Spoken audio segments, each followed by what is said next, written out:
Kardashians. Just track product launches of the Kardashians and the leaks of their personal lives. And you'll find that there's a little bit of a coincidental launch of things. Always. Leak of a relationship cheating. Oh, I'm launching a fashion line right after. Leak of another basketball player cheating on me. Oh, I'm launching another product. If you actually map this out, there's some timing things that makes you wonder. It's a marketing machine. Like, that's basically marketing at its best.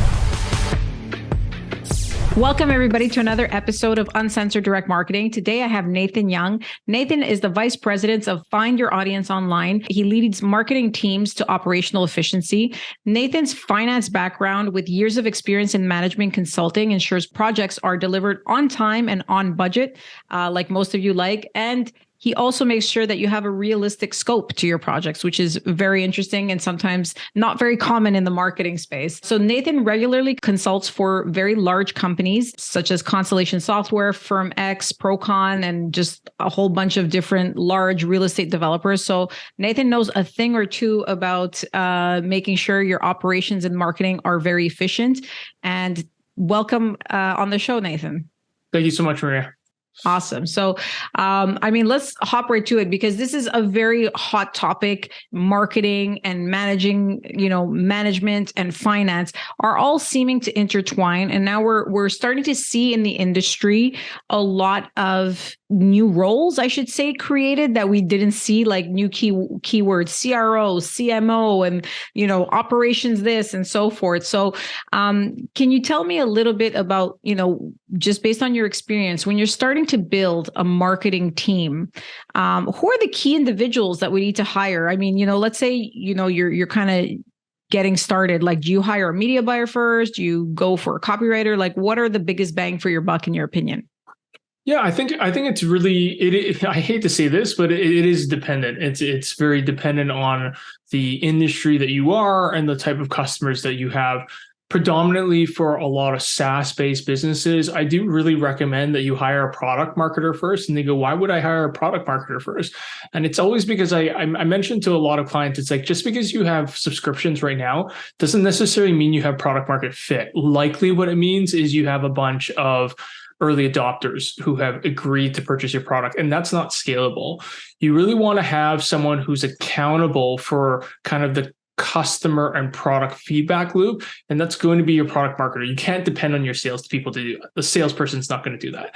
For other types of organizations that are predominantly like product related, like physical product related, potentially a media buyer is going to be kind of your best bet. And when I say a media buyer, you might hear other words like a demand generator or a performance buyer. So at the end of the day, let's not focus on the title. Let's look at the responsibilities. You really want someone who has really hands-on experience in implementing funnels and implementing ads on the particular channel of which you are currently hopefully successful at. So if you're looking to scale your Google Ads, you need to find someone who's actually set up Google Ads accounts from scratch. If you're doing Facebook or Instagram, you want to do the same. If you're doing Snapchat, you want to do the same. If you're doing TikTok, you want to do the same.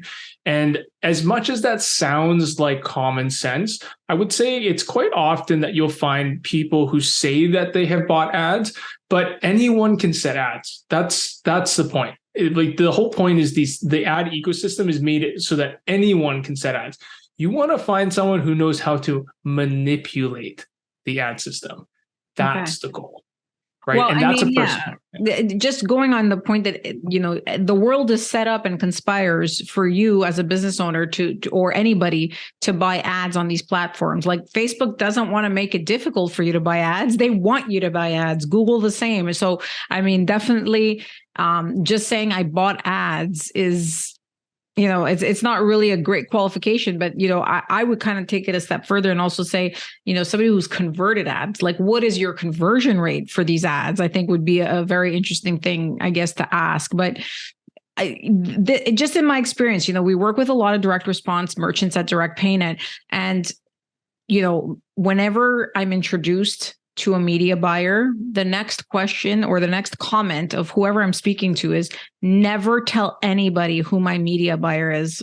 Like, swear to death, because if he gets poached, or she, I will get very, very upset. So going from that is that, media buyers are obviously very valuable, but in my experience, a lot of media buyers, they tend to jump ship quite easily because, if they get good at something, they can have their own offers and so forth. So what is a type of, let's say, compensation package, or how do you keep these people engaged to stay with you once, they've gotten good at, promoting your product?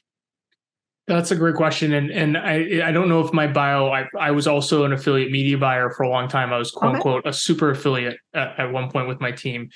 And the reality is you do have to treat them quite fairly. There's a science and an art to media buying. And I think at one point in time, I remember when I was with my team, we were managing over 122 campaigns, which we were optimizing every single day. And I don't think people quite understand how nuanced and how detail-oriented media buying can be in order for it to actually be very profitable, especially on the affiliate perspective, where I'm taking a delta between the offer cost and also the media cost. You have to cut them in. Unless you know and want to take care of that detail and really learn it to the nth amount. It's kind of like hiring a programmer. Do you want to, you can go ahead and program. Anyone can learn how to program. Do you want to hire that, or be that person? That's a choice.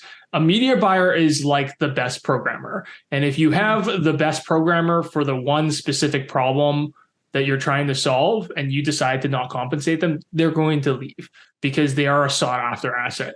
There are very, very few people in my professional career that I have landed who have generally run large, complex campaigns, especially on a super affiliate level, and actually really understand the nuances of tracking, the nuances of target selection, the nuances of how to slice the strategy of your campaign and the campaign setup, which are incredibly important to the success of the campaign. Just even putting the conversion pixels in properly, or even using a third-party tracking platform that's going to track native traffic things, not just the attributions that you can target within the platform. People don't even know that exists, right? Like people don't even know that I can get a tracking platform that's going to be like, you're coming from Rogers from a Samsung phone running this operating system. And I can split that traffic any which way to any different landing page I want. And so if you want to compensate them, then compensate them well, or you have to be just honest and be like, do you want to learn this? So I would 100% just performance orientate them. Really drive them KPI oriented in different KPI oriented ways. And, if they're really, really that great, you might want to partner with them on another offer because they are hard to find. So, I mean, the interesting thing that you mentioned is, you have a background in this, and, you gave us some key tips for people who are listening, who are, kind of maybe newish or in the industry in different capacities. How does one learn how to be a media buyer? I mean, I don't know of any university or any, formal education institution that offers this type of stuff. So like, how did you learn this? What are the common, places to get good information to start getting good at this? There's a lot of misinformation, and that's what I'll start off. And there's a lot of snake oil salesmen, that's for sure. What I would recommend is you just really get your hands dirty. And the way I say that is go find an affiliate offer, go spend $10, $30, $40, $50 a day, whatever you can afford, and make that one single campaign profitable. And why I say that is I learned through affiliate kind of the affiliate model and media buying at scale, that every offer works on any channel, but it really just depends on how well you target and how good your creative is, how good your landing page is, and how good your offer or form for submission for conversion is. And if you can master one single campaign, even if it's at small scale, then the likelihood is you can be a decent media buyer.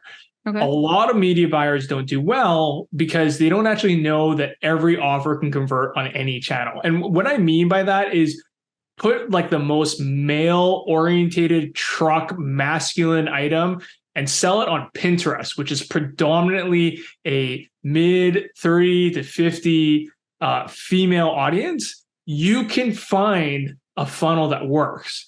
But are you going to put the effort to find that funnel?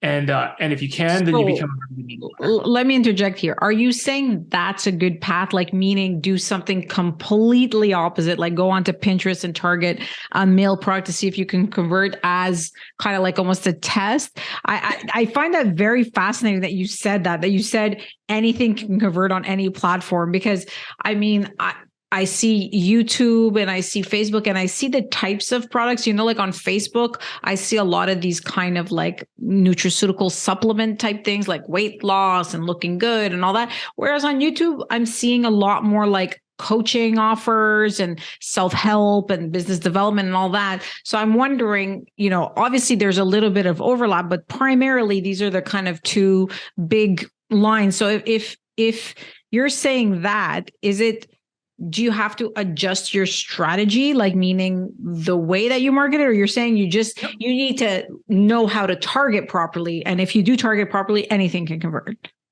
So it's a little bit of the latter. Like, I think the question, just coming back to the question, was how do I learn to be a media buyer? Yeah. And so what I'm saying is that if you can learn to do an offer on the most unconventional channel, then you will learn everything you need to know to be a great media buyer.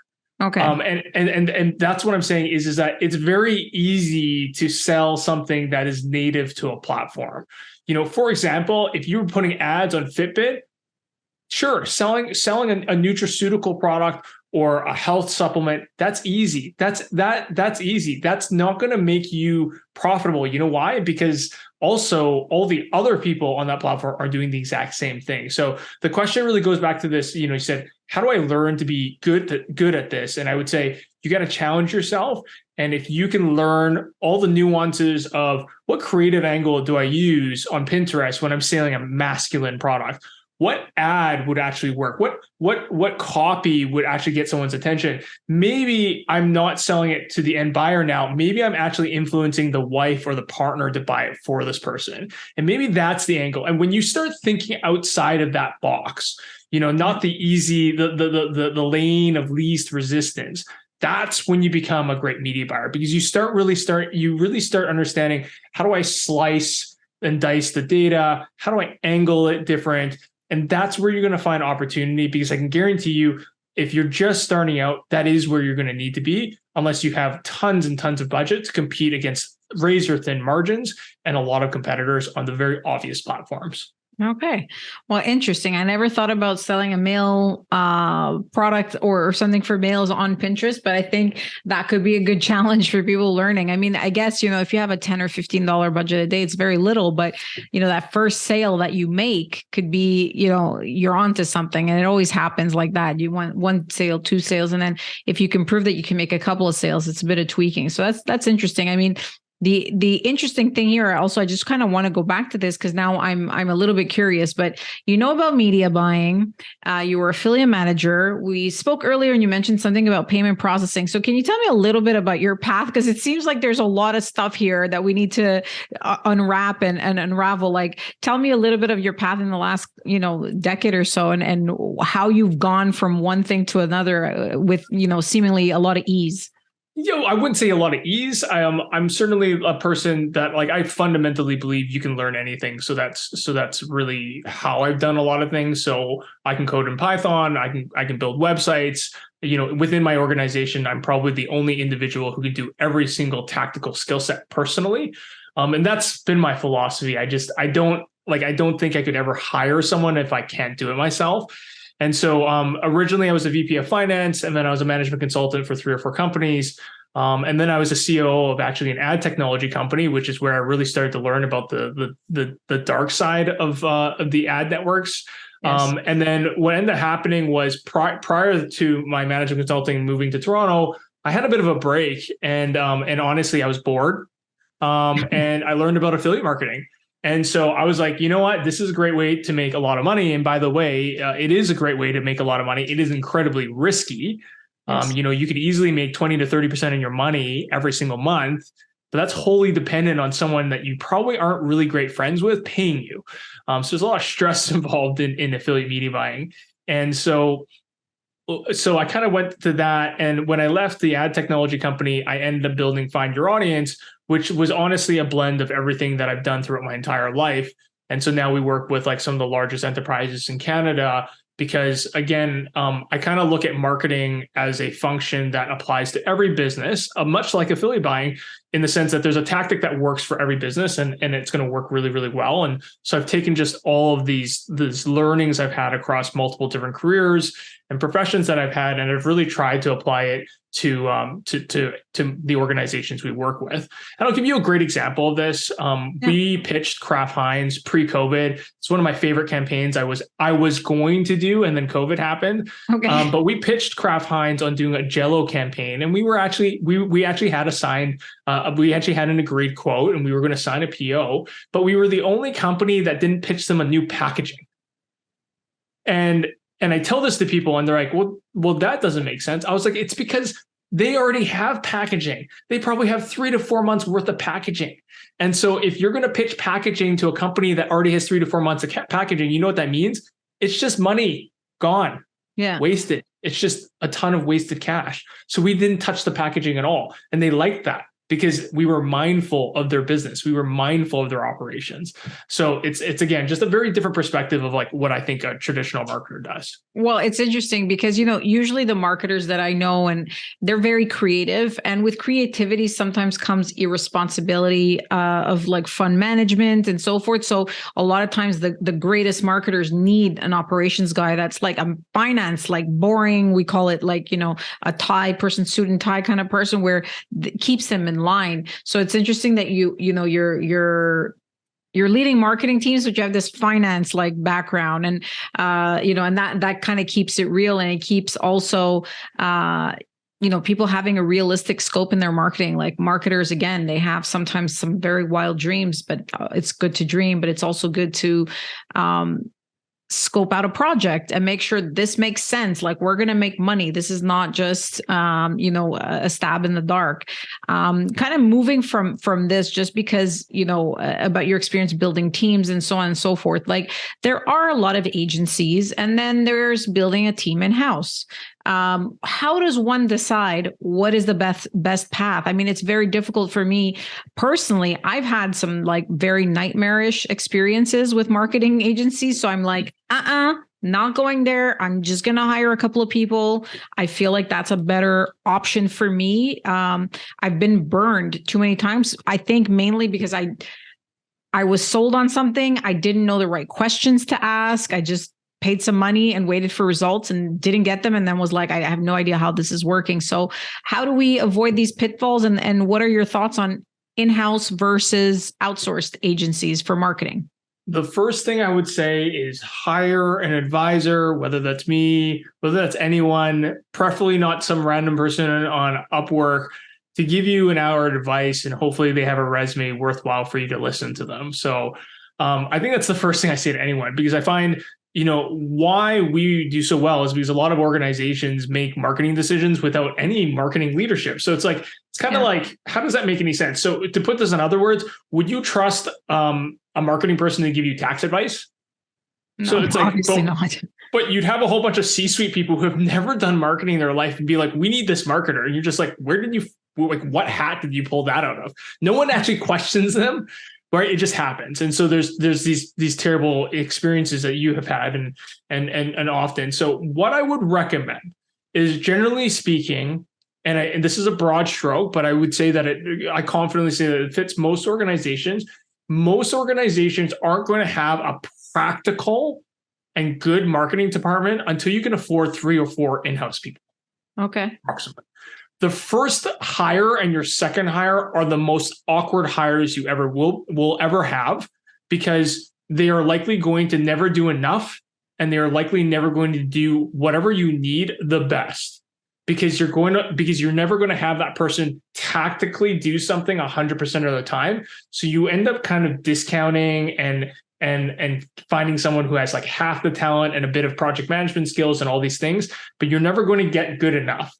So generally speaking, I would recommend that you get a semi kind of senior person. I'm not saying senior like director or VP, talking about just a senior manager, 3 or 4 years, has experience in marketing, but they're just really an overpaid coordinator. That's what I'm going to call them. Okay.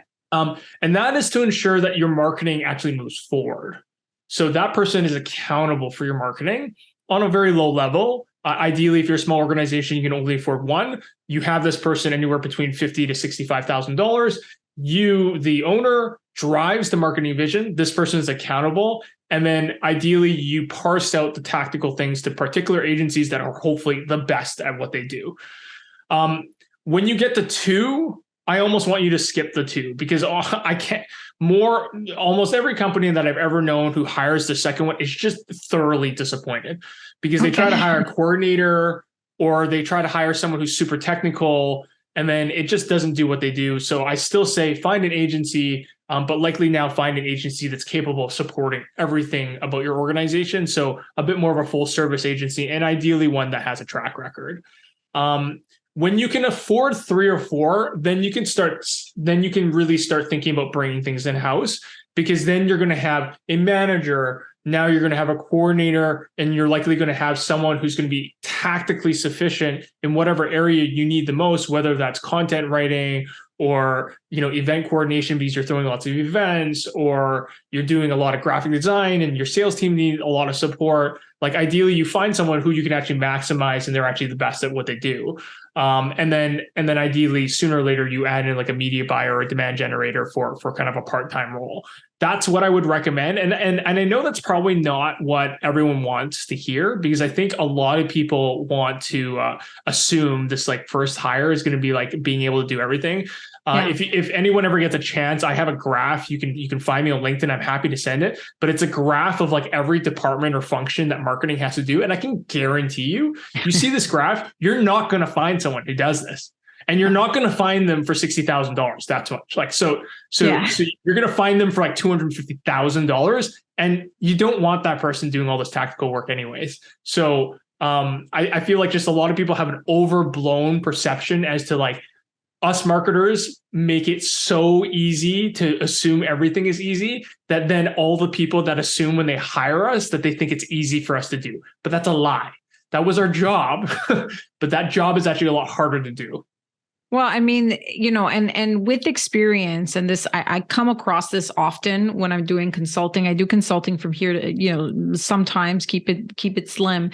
Usually I consult for companies that are doing, at least $500,000 a month in sales, because that's where I could provide value, the little percentages here and there.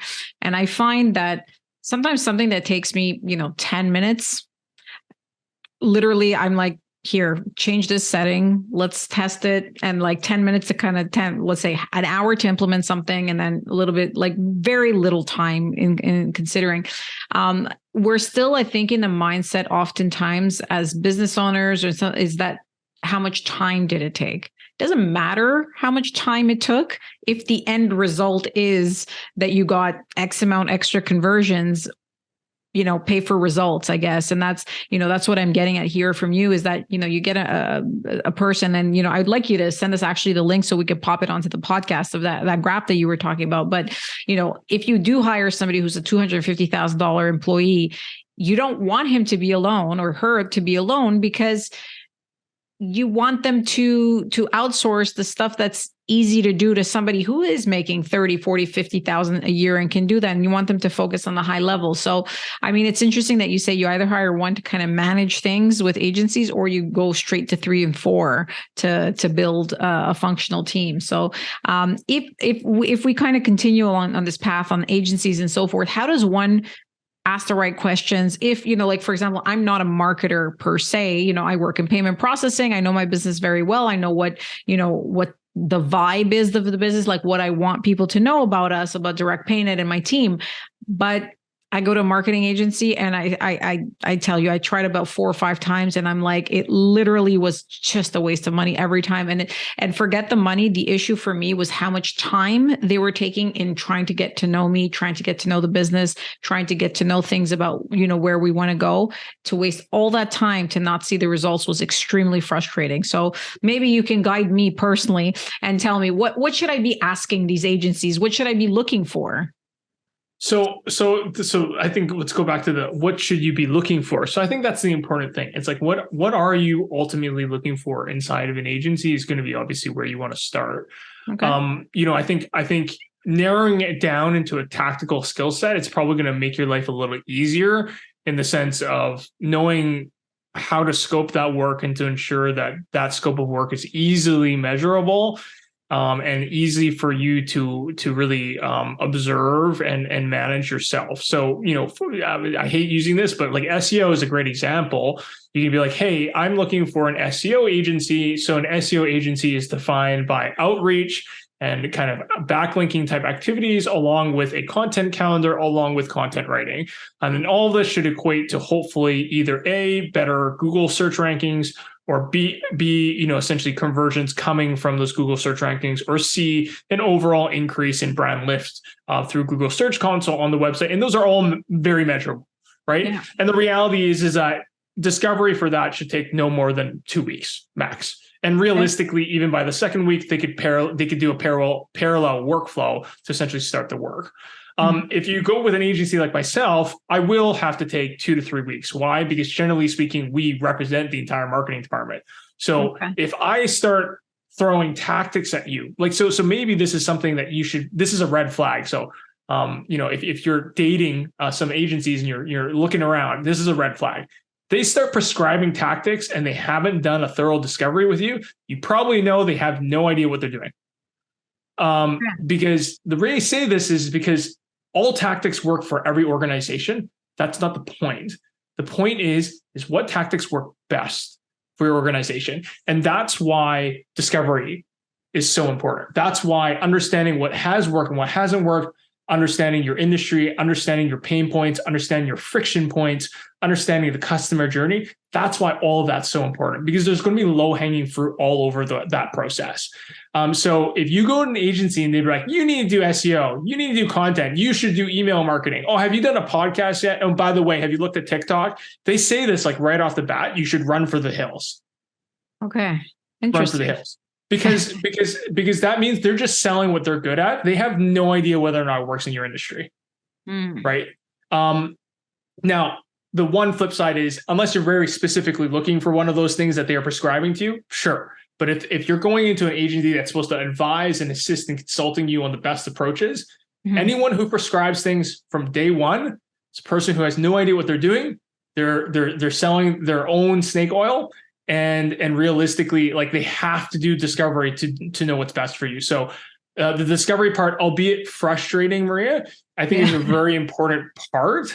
And I would say on a larger discovery, especially for us, where we literally own and like we're fully accountable for the marketing function, fully accountable for the goals, fully accountable for the budget and KPIs, we have to do like a 2 to 3 week kind of discovery. But that being said, we're also working, right? So the first day, Maria, if you and I were working together, I'd be like, send me all your decks, and then I'll start the discovery. And then by the week 2 or week 3, I'm already going to send you back decks, brand new decks that are fully refabbed, right? Case studies, proof points, things like that. So like I said, there's always like low-hanging fruit you can work, but the discovery has to get done. Interesting. So let's kind of test your marketing kind of genius here. Let's talk about a marketing campaign, a popular one. I mean, there's tons that we can think of, but can you think of one marketing campaign, like a big one? Apple, Tesla, Nike, Adidas, one of the big ones.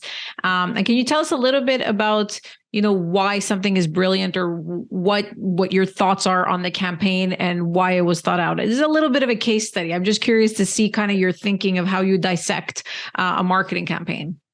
So the way I like to dissect a marketing campaign is whether or not you can make it relevant, timely, and have scale. And there's a couple of good examples of this. One, I think Tesla is a good example. The truck and the rock in the window, like the amount of impressions that he got from that, mistake or not, brilliant, right? Very timely, very relevant, shared the truck image everywhere. And like the amount of, media exposure and amplification you got from that was just like, you can't put a number around that. Like, it became a meme, but everyone wanted to order the truck. So that's a great example.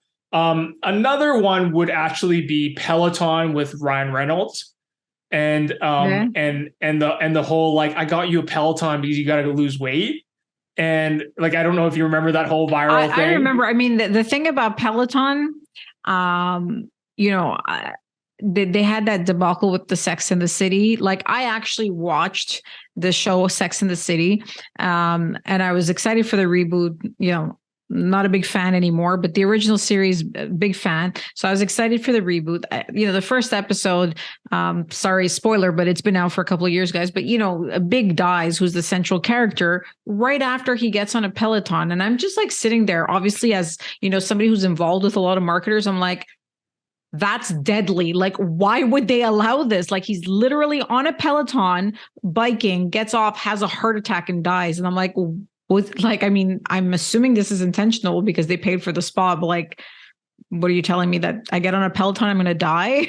So I know the Ryan Reynolds, you know, spin to it, but as a consumer. So Peloton's marketing manager, I'm sorry if you're listening to this, you failed. Like, you needed to ask how the product was being placed. Yes. I don't know what contract you signed, but maybe you signed a contract which just say you're going to get placed and it's going to have X amount of, screen time, which is sometimes the thing that you don't really have creative control. But like, probably not the best creative control in that one. Yeah.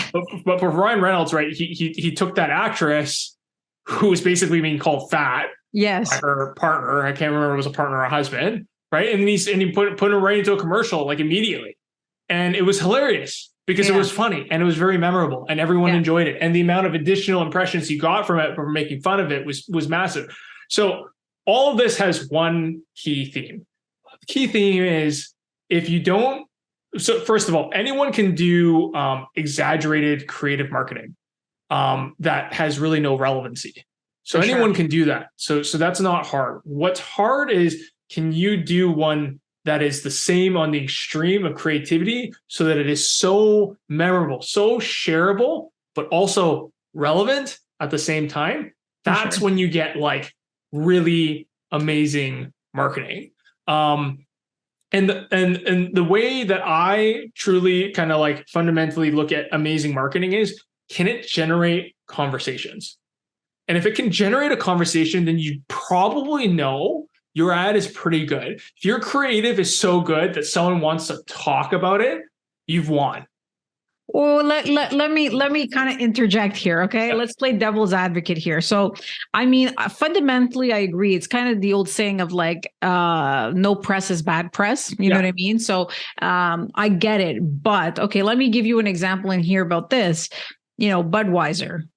Budweiser did something that was, cringe, I think, for when I think of Budweiser, I think of middle-aged man, very like, very alpha kind of thing, very set in his ways, not, I'm not saying everybody, but like a big majority of people, that's what I think when I think Budweiser. They went and they obviously hired a trans person to market Budweiser. And I was like, that is like the opposite of their market. Most of their market, I would think, is not very open-minded. They're not open-minded people. So obviously they got a lot of publicity, but I'm not sure it was the right kind of publicity. I think it actually might have backfired. So what do you think about that? Like, what do you think about these types of? I'll try. I want to be very open about this and be respectful. And I think one of the things that's really important is, I can understand on a marketing data analytics perspective why they did that. There's a trend, there's a new market, we're a dying brand, we're not penetrating the market anymore. There's too many competitors, there's too many craft fine people. We gotta win something. There's a blue ocean no one's doing. It's like, so like on paper, like financially, it's like, oh my God, this is the golden egg. Right. Yeah. And I'm sure that's probably what happened at some presentation. They're like, look at this juicy market that no one has. And they're like, we need to do an ad on that. That's fine. What they really screwed the pooch on, okay, is if you're going to take a stance, you better take a stance. Yeah. Because the moment you don't take a stance is the moment you're no longer authentic. And so they lost authenticity instantly because it went out. They got massive backlash, which happens when you make a stance. Like, if you make a stance on anything, you're going to get some backlash. Okay. That's just life. Yeah. Especially if it's a large stance. Okay. And then they shriveled up into a ball and disappeared. they're like, oh, God, you got to resign or you got to step down for a little bit. Oh, I'm sorry, we weren't thinking. So they had somebody resign, and then I think they stopped the campaign with the influencer. The first female marketing manager, whatever her name was, and they disappeared, right? So the attempt to be authentic was destroyed immediately, which then causes a bit of a reflexive, perception, right? So if you think about it, you try to be genuine, you do the worst thing to show you're genuine. So then the public perception is even going to be worse. Yeah. The reality is that they should have managed it better by maintaining their stance and talking about the stats of why they made that decision versus shying away and blaming someone. And then also they blamed the one person that they have literally celebrated within their organization, which is going to backfire for years, right? It's going to go on forever. So 3 or 4 years from now, they could have probably won the market if they continued the stance, because it is a stance. And so long as the stats and the market make sense, it could have worked. But because they literally backed away, now everyone knows it was purely a capitalistic perspective. They don't actually care about me. They don't actually care about us.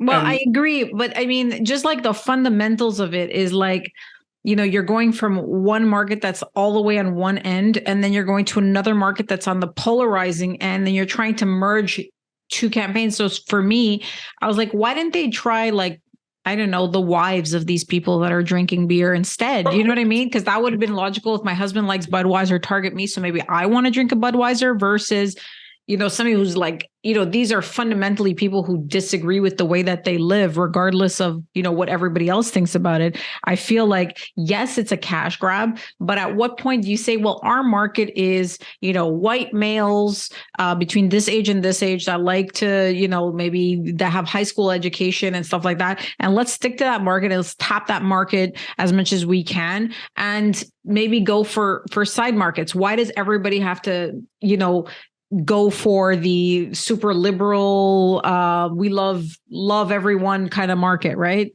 I think it has to do likely. So going back to the example of the wives, one, it's probably already a saturated market. Two, it's probably not big enough for them to care. Yeah. So likely, if you look at their brand, it's a dying brand. I don't know how fast they're dying, but they're dying. So likely the decision was what moves the needle. And if it doesn't move the needle, we can't do it. So if this side of the world is growing at a very exponential rate and no one's serving them and they don't have a brand that they can attach themselves to, that's going to move the needle, especially if this is moving the needle downwards. So doing the wives probably was and no offense to wives, but probably just too difficult and also not large enough for them to care. Okay. So I think that's probably why. Do you think that it was maybe just a media play? When do client, how you mentioned about Elon Musk just right before, that was just a marketing play. We all know that this was just to get free media, right? So do you think maybe this thing with Budweiser was for them to get free media and it backfired? And actually, let me ask one further question. When can you use that? When can you use that type of marketing? So that gets on the borderline of what I call ethical and unethical PR and marketing. And I think there are times and places for that, where you do teaser launches, cell phones do this all the time. Oh my God, our phone launched. But realistically, they've already leaked it. So that's slightly unethical because they're creating buzz, but it's not really through a real great channel. And so there is a time and place for it. I don't think they did that on purpose. I think I can't possibly imagine that the statistics or the research behind it showed a brand lift, meaning they probably had a brand lift in the sense that people are talking about them, but generally the perception would have been lower. So probably not a net win for them. So I can't imagine that one being, when is it worth it? The only times I would say it's worth it is when you do leaks. If you do a very strategic leak strategy, there's value to that. Okay. Kardashians. Okay. I was just going to say, give me an example. Kardashians. Yeah. Just track product launches of the Kardashians and the leaks of their personal lives. And you'll find that there's a little bit of a coincidental launch of things. always, Yes. right? So leak of a relationship cheating, oh, I'm launching a fashion line right after. Leak of another basketball player cheating on me, oh, I'm launching another product. Yeah. If you actually map this out, there's some timing things that makes you wonder. Okay. Well, the Kardashians are a marvel of marketing, right? Like we can't deny that. Obviously, it's a marketing machine. Like that's basically marketing at its best. But I mean, this was really fascinating. I thought that all your experience and stuff like that. I love, like I said, I love the kind of serious marketer kind of angle, because it's always, we meet a lot of creative types, and I like that finance background. So we'll put your information down below, Nathan. So if anybody wants to contact Nathan, check out the details below. And again, if you like this episode, please like, subscribe, and share for more great content. Thank you again, Nathan, for your time. Thanks, Maria. Hope you found today's session valuable. If you have any questions for me or just want to connect, please feel free to visit my website, mariasparagis.com. That's MariaSparagis.com. I'd love to hear what you're working on, so drop me a line on any hot button issues your business is experiencing. And remember, don't worry about failure. You only have to be right once.